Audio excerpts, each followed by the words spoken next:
नमस्कार। आज का दिन आप सबके लिए शुभ हो, मंगलमय हो। सबसे पहले ना एक छोटी सी मजाकिया स्टोरी सुनिए। दो मिनट की है। एक बार एक चूहा, सर्दियों के दिन थे, चूहा अपने बिल में से, ऐसे कड़ी पहाड़ी थी, उसमें उसने अपना बिल सा बना रखा था, घोंसला था। बाहर को ऐसे देख रहा था, धूप सेक रहा था। नीचे से एक बिल्ली जा रही थी।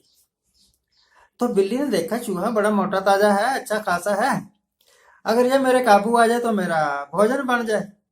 तो उसने सोचा ऐसे तो आएगा नहीं, गीत गा के बुलाती हूँ। तो बिल्ली ने गीत गाया। चूस से मुझसे बड़े दरियाओ, हम बात करें तुम बाहर आओ।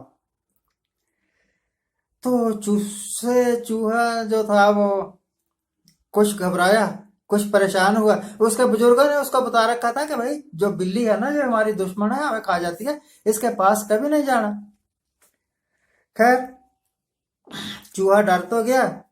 उसको उसका गीत भी अच्छा लगा। कहने लगा, मौसी आपका गीत बड़ा अच्छा था, पर बात यह है कि फिलहाल ठंड बहुत है, मेरा नीचे आना संभव नहीं। उसने भी गा के ही कहा।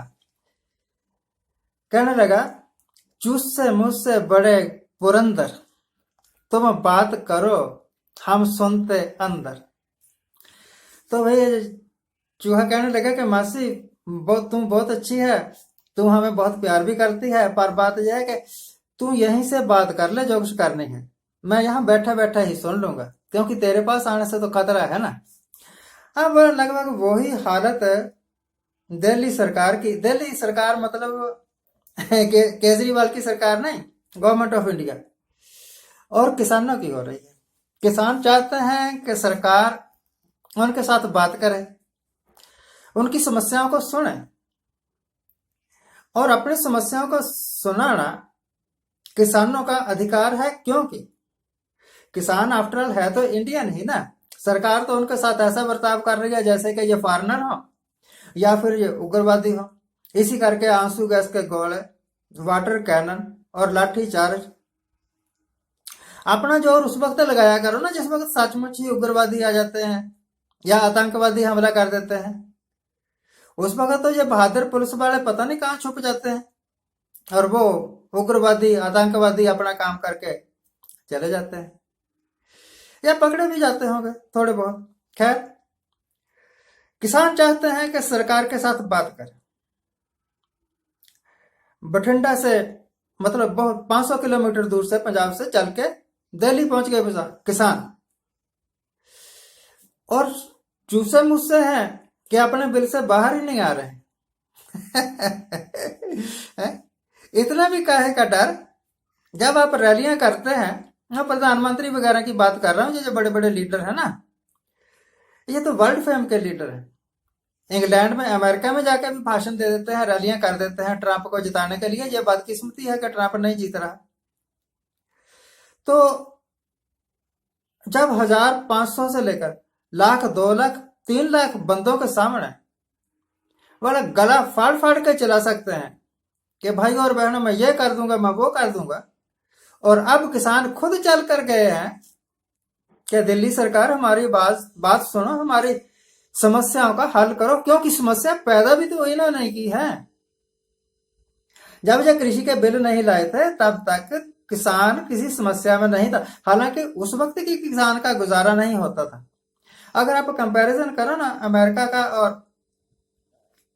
इंडिया का, तो इंडियन किसान को जितने की भी सरकार मदद देती है, कुछ मदद नहीं देती ज्यादा, जितने की मदद देती है सब्सिडी वगैरह के रूप में,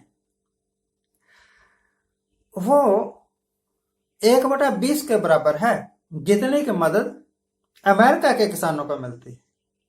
पहले तो यह है कि किसानों की यहाँ खेती बाड़ी की जमीन ही बड़ी थोड़ी थोड़ी है, और दूसरा, किसानों को अपनी उपज बेचने के लिए जो ठीक ढंग के साधन मिले हुए थे वो अब सरकार छीनने जा रही है।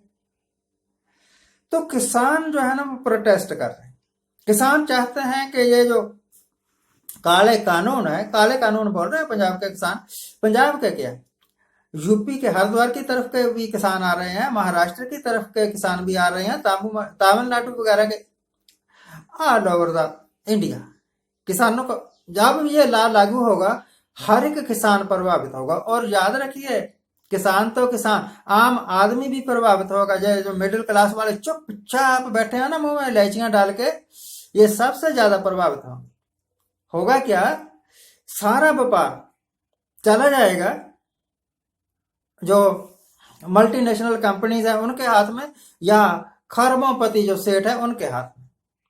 अब वो जब चाहे मार्केट में आर्टिफिशियल सिक्योरिटी का क्या मतलब हुआ भाई, बनावटी कमी पैदा करके पहले माल भेजेगा ही नहीं, मार्केट में शॉर्टेज आ जाएगी और फिर कीमतें बढ़ जाएंगी, फिर वो धीरे धीरे माल बेचना शुरू कर देंगे। इस तरह सारा सिस्टम जो है, सारी गेम जो है वो अधिक से अधिक प्रॉफिट कमाने की हो जाएगी, अधिक से अधिक लूटने की हो जाएगी आम आदमी को। तो सरकार को वोटें आम आदमी देते हैं, यह 10, 20, 50 गिने चुने मिलियनर नहीं देते। तो सरकार को इनकी बात सुननी चाहिए किसानों की, परंतु सरकार चूहे की तरह अपने बिल में दम दबा के बैठे हुए हैं कि अगर बात कर लेंगे तो पता नहीं कौन सा बम फेंक देंगे ये किसान, कुछ नहीं होने वाला।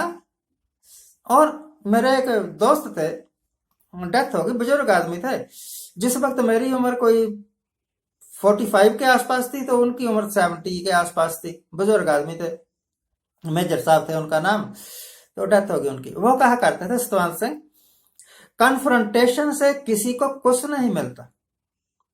सरकार अगर किसानों के साथ, आम पब्लिक, किसान कौन है? आम पब्लिक है, और वो इस सरकार के वोटर्स हैं, वो इस देश के सिटीजन हैं। अगर किसानों की बात ना सुन के किसानों के साथ संघर्ष, कन्फ्रंटेशन की स्थिति में आती है सरकार, तो फायदा किसी को नहीं होगा, किसानों को तो नुकसान ही नुकसान है, सरकार को भी कोई लाभ नहीं होने वाला है। मेजर साहब कहा करते थे सतवंत सिंह, कन्फ्रंटेशन से कभी किसी को कुछ नहीं मिलता।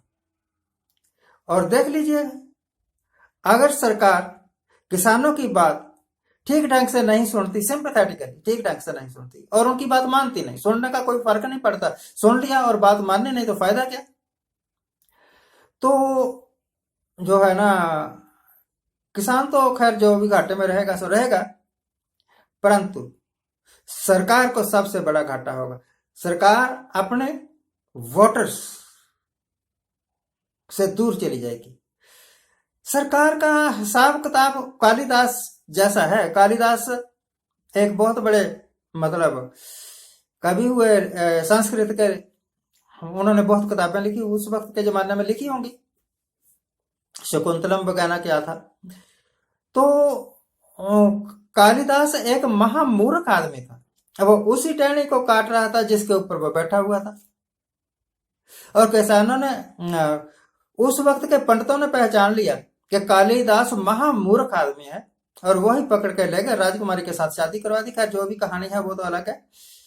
अब मेरी सिंपैथी तो भैया सीधी सीधी किसानों के साथ है, मेरी सिंपैथी सीधी सीधी आम आदमी मिडिल क्लास मैन के साथ है, सेठों के साथ बिल्कुल नहीं, सरकार के साथ भी बिल्कुल नहीं। मैं चाहता हूं कि किसानों की, क्योंकि मुझे पता है कि ये जो एग्रीकल्चर के संबंध में नियम बनाए गए हैं ये किसान विरोधी हैं, इन नियमों को खत्म किया जाए और जो पुराना ढांचा चल रहा था उसी को लागू किया जाए। आज के लिए इतना ही। भाइयों, बहनों, बच्चों, बुजुर्गों, आज जिनका जन्मदिन है उनको हैप्पी बर्थडे, आज जिनकी मैरिज एनिवर्सरी है उनको बहुत बहुत शुभकामनाएं। कभी कभी एक दूसरे के साथ मुस्कुराकर बोला करो, जिंदगी सुखमय हो जाती है। Thank you very much for watching. Thank you very much for watching.